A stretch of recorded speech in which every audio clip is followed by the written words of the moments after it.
We just learnt that Ford has borrowed $4 billion because it wants to extend its line of credit. It says it has concerns about cash liquidity, and this comes right after we've learned that Ford is very likely to once again be the manufacturer that pays more in recalls and warranty cost problems than any other company in the world. In fact, here are some numbers showing you just what is going on at Ford and why Jim Farley, the CEO, is so pissed off at his engineers as to why they can't fix these quality problems. Hello, my friends. Welcome to the channel. I'm Sam Evans. You're watching the Electric Viking. Now, everything I just said in that previous intro there is true. I'm probably understating things. If anything, Jim Farley has expressed his frustration with his engineers very publicly on a number of occasions, and he can't work out why Ford is still paying more money per car it sells than any other automaker in the world. This has been happening for nearly 10 years now. There were 2 years where Ford didn't win this title. Volkswagen Group won it those 2 years because of the Dieselgate scandal. So, I think Ford are not only embarrassed about this, but it's like a massive cash drain on their business. I've talked about this in the past. Ford are losing tons of money to recalls this year. The problem doesn't seem to be getting improved, in spite of the fact that they've hired a division, an entire division, that's basically allowed to do whatever they want to try to fix these problems, to stop them from happening. But it's like a legacy problem, right? It's a carryover from previous vehicles that Ford built years ago as well. Ford is bound to spend around $270 million this year to fix just one issue: rear view camera problems. This is amongst a litany of other challenges that Ford have had. In fact, Ford went to court not that long ago, and it was actually forced to pay billions of dollars in another lawsuit, which is entirely different to this issue. Ford can't catch a break. They've had a lot of recalls this year.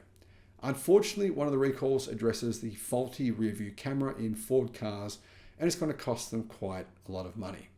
Ford will spend nearly $300 to fix the problem in over 422,000 vehicles. The affected models include the 2022 to 23 Ford Explorer, the Lincoln Aviator, the Lincoln Corsair, the Ford Transit, the Lincoln Navigator, and the Ford Bronco.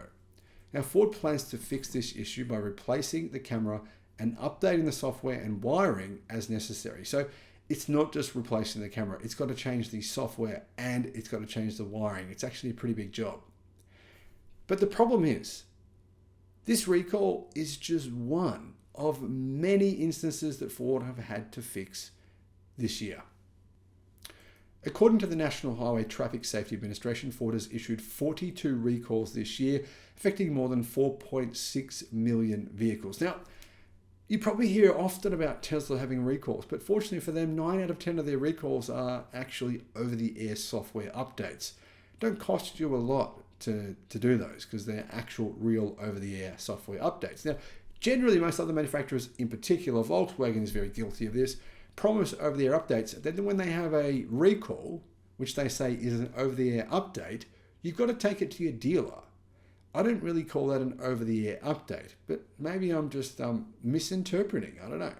Anyhow, getting back to Ford. Contributing to this 4.6 million recalls this year was the recall of 900,000 F-150s announced in July for a problematic rear axle wiring harness issue. CarBuzz says that the Ford Bronco has cost the company a fortune. Last May, the automaker recalled more than 176,000 vehicles of its mid-sized SUV. This is almost a brand new car, due to a design flaw found on the seat belt. The report stated the design flaw could discourage passengers from using seat belts, leading to injuries or even death. Recently, Ford has faced a class action lawsuit for an alleged life-threatening defect that puts thousands of its vehicles at risk of catching fire.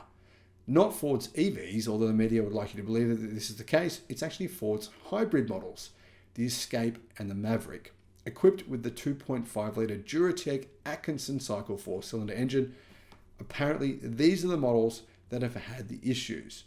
However, This kind of brings to my mind what the media often does. When there's a fire in a plug-in hybrid or a hybrid, the media like to say it was an electric car fire. Anyway, Stellantis is second on the list this year with most warranty issues, with models like the Jeep Grand Cherokee and Dodge Ram 1500 being recalled over the past 6 months. Ford CEO Jim Farley obviously is extremely frustrated. Like I said, he's hired an entire division.